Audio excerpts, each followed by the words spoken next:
आप सभी श्री हरि विष्णु भक्तों को नमस्कार। स्वागत है अनुकरणीय सनातन पर।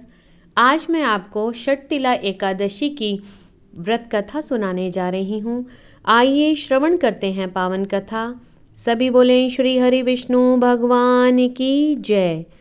श्रीमन्नारायण नारायण हरि हरि, भजमन नारायण नारायण हरि हरि। पौष पुत्रदा एकादशी के उपरांत माघ माह के कृष्ण पक्ष में आने वाली इस एकादशी को षटतिला एकादशी कहा जाता है। इसमें 6 प्रकार से तिलों का प्रयोग किया जाता है।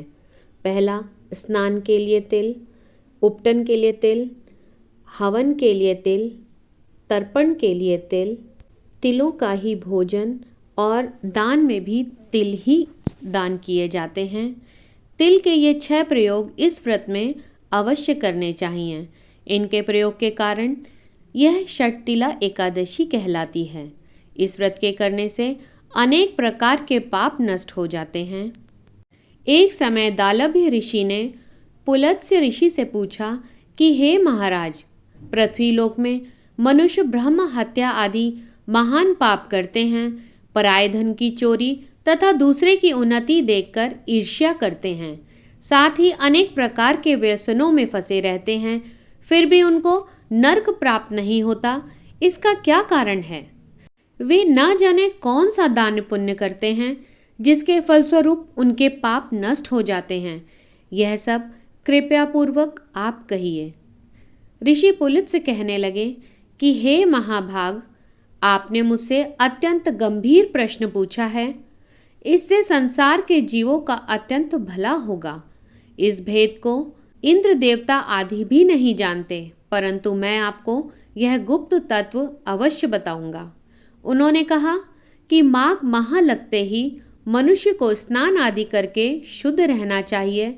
इंद्रियों को वश में कर काम, क्रोध, लोभ, मोह, अहंकार, ईर्ष्या तथा द्वेष आदि का त्याग कर भगवान श्री हरि विष्णु जी का स्मरण करना चाहिए।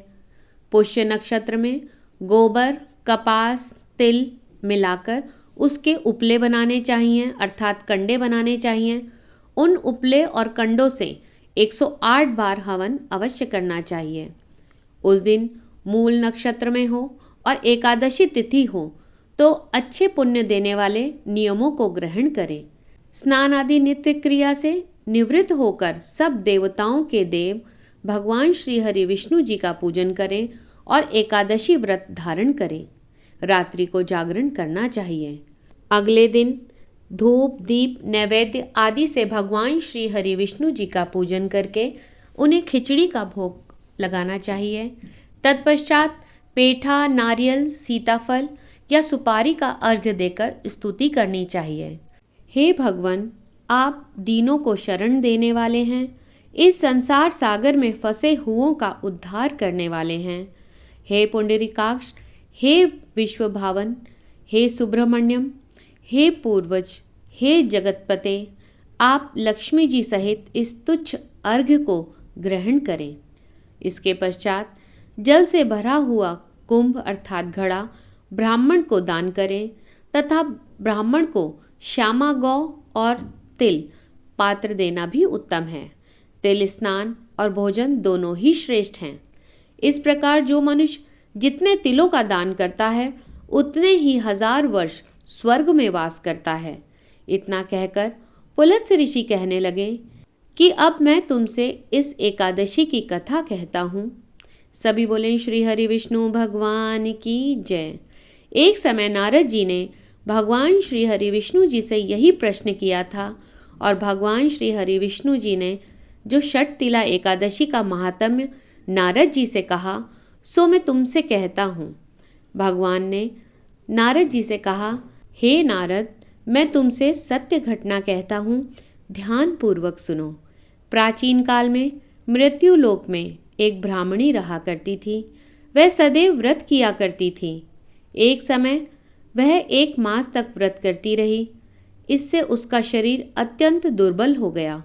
यद्यपि वह अत्यंत बुद्धिमान थी, तथापि उसने कभी देवताओं या ब्राह्मणों को के निमित्त अन्न या धन का दान नहीं किया था।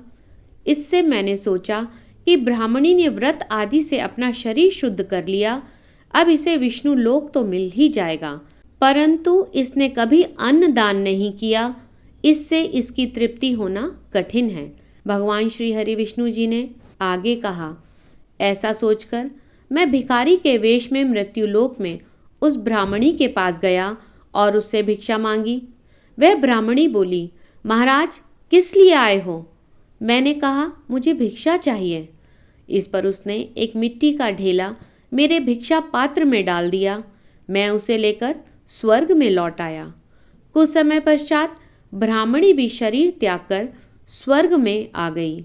उस ब्राह्मणी को मिट्टी का दान करने के फलस्वरूप स्वर्ग में सुंदर महल मिला, परंतु उसने अपने घर को अन्न आदि सब सामग्रियों से शून्य पाया। घबराकर वह मेरे पास आई और कहने लगी कि हे भगवान, मैंने अनेक व्रत आदि से आपकी पूजा की, परंतु फिर भी मेरा घर अन्न आदि सब वस्तुओं से शून्य है। इसका क्या कारण है? इस पर मैंने कहा, पहले तुम अपने घर जाओ, देव स्त्रियां आएंगी तुम्हें देखने के लिए। पहले उनसे षटतिला एकादशी का पुण्य और विधि सुनो, तब द्वार खोलना। ऐसे मेरे वचन सुनकर वह अपने घर चली गई। जब देव स्त्रियां आई और द्वार खोलने को कहा तो ब्राह्मणी बोली, आप मुझे देखने आई हैं, षटतिला एकादशी का महात्म्य मुझसे कहिए। उनमें से एक देव स्त्री कहने लगी कि मैं कहती हूँ, ध्यान से सुनो। जब ब्राह्मणी ने षटतिला एकादशी का संपूर्ण महात्म्य सुना, तब ब्राह्मणी ने द्वार खोल दिया। देवांगनाओं ने उसको देखा कि ना तो वह गंधर्वी है और ना आसुरी है, वरन पहले जैसी मानुषी है। उस ब्राह्मणी ने उनके कथानुसार षटतिला एकादशी का व्रत किया। इसके प्रभाव से वह अत्यंत सुंदर और रूपवती हो गई तथा उसका घर अन्न आदि समस्त सामग्रियों से युक्त हो गया। अतः मनुष्यों को मूर्खता त्याग कर षटतिला एकादशी का व्रत और लोभ न करके तिल आदि का दान करना चाहिए। इससे दुर्भाग्य, दरिद्रता तथा अनेक प्रकार के कष्ट दूर होकर मोक्ष की प्राप्ति होती है। सभी बोले श्री हरि विष्णु भगवान की जय। श्रीमन नारायण नारायण हरि हरि, भजमन नारायण नारायण हरि हरि। भगवान श्री हरि विष्णु जी से विनम्र प्रार्थना है कि हे भगवान, जो भी आपका भक्त इस कथा को सुन रहा है, आप उसकी सभी मनोकामनाएं पूर्ण करते हुए उसके दुर्भाग्य, दारिद्र्य तथा अनेक प्रकार के कष्टों को दूर करने की कृपा करें। सभी बोले श्री हरि विष्णु भगवान की जय। आप सभी का इस कथा को सुनने के लिए धन्यवाद।